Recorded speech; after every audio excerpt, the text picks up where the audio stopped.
اس رنگ برنگی دنیا میں خود کو اللہ پاک کے رنگ میں ڈھال لینا ہی اصل کامیابی ہے۔ یقین کر کے تیرے کھن پہ مولا بڑی حسرتیں سنبھال رکھی ہے۔ مومن کی زندگی میں کاش نہیں ہوتا، صرف کن فیکون پر یقین ہوتا ہے۔ تہجد اللہ کی لاڈلی عبادت ہے، سوچو تہجد گزار اللہ پاک کا کتنا لاڈلا ہوگا۔ ناراض ہو کر بھی ساتھ نہیں چھوڑتا، اللہ پاک کی ناراضگی بھی کتنی پیاری ہے۔ دونوں صورتیں یقین کی ہے، کوئی اللہ پاک کے لیے سب چھوڑ دیتا ہے اور کوئی اللہ پاک پر ہی سب چھوڑ دیتا ہے۔ سکون اور راحت سجدہ خدا میں ہے۔ اخلاق وہ چیز ہے جس کی قیمت کچھ نہیں دینی پڑتی، ہاں مگر اس سے ہر انسان خریدا جا سکتا ہے۔ جن کا بھروسہ اللہ پر ہو ان کی منزل کامیابی ہے۔ ہاتھ کی لکیروں پہ نہیں بلکہ ہاتھ بنانے والے رب پہ یقین ہونا چاہیے۔ قرآن پاک کی پہلی سورہ ہی ہمیں الحمدللہ کا سبق دیتی ہے۔ یہ دنیا تمہیں کیا دے گی جس نے حسین کو پانی تک نہ دیا۔ جب ساری دنیا منہ پھیر لیتی ہے تو اس وقت بھی اللہ آپ کے ساتھ ہوتا ہے۔ ہر ٹوٹی ہوئی امید مجھے میرے اللہ سے جوڑتی ہے۔ نیت کتنی بھی اچھی ہو، دنیا تم کو تمہارے دکھاوے سے جانتی ہے، اور دکھاوا کتنا بھی اچھا ہو اللہ تم کو تمہاری نیت سے جانتا ہے۔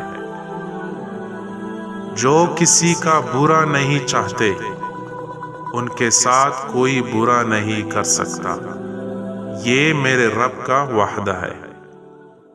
اسلام اتنا خوبصورت مذہب ہے کہ مسکرانے پر بھی آپ کو اجر ملتا ہے، اور یہاں تک کہ غصے کی حالت میں خاموش رہنے پر بھی۔ میں اپنا ہر غم اللہ کو بتاتا ہوں، کیونکہ میرے غموں کا علاج صرف میرے اللہ کے پاس ہے۔ جہاں سے ہماری سوچ ختم ہو جاتی ہے، ٹھیک وہاں سے اللہ کا فیصلہ شروع ہو جاتا ہے۔ اللہ ناراض ہو تو روٹی نہیں چھینتا بلکہ سجدے کی توفیق چھین لیتا ہے۔ توبہ قبول ہونے کی نشانی یہ ہے کہ اس کے بعد انسان کا دل گناہ سے ہٹ جاتا ہے۔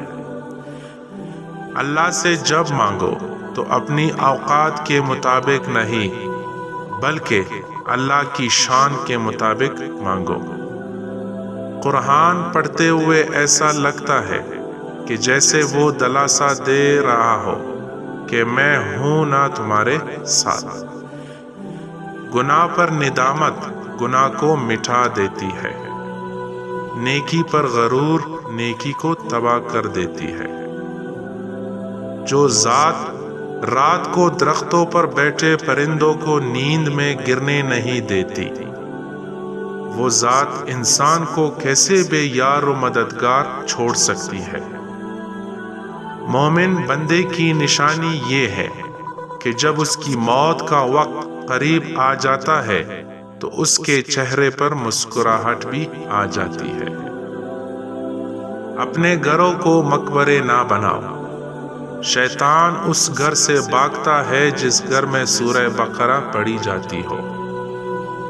اس دن پر آنسو بہاؤ جو تم نے بغیر نیکی کے گزار دیا۔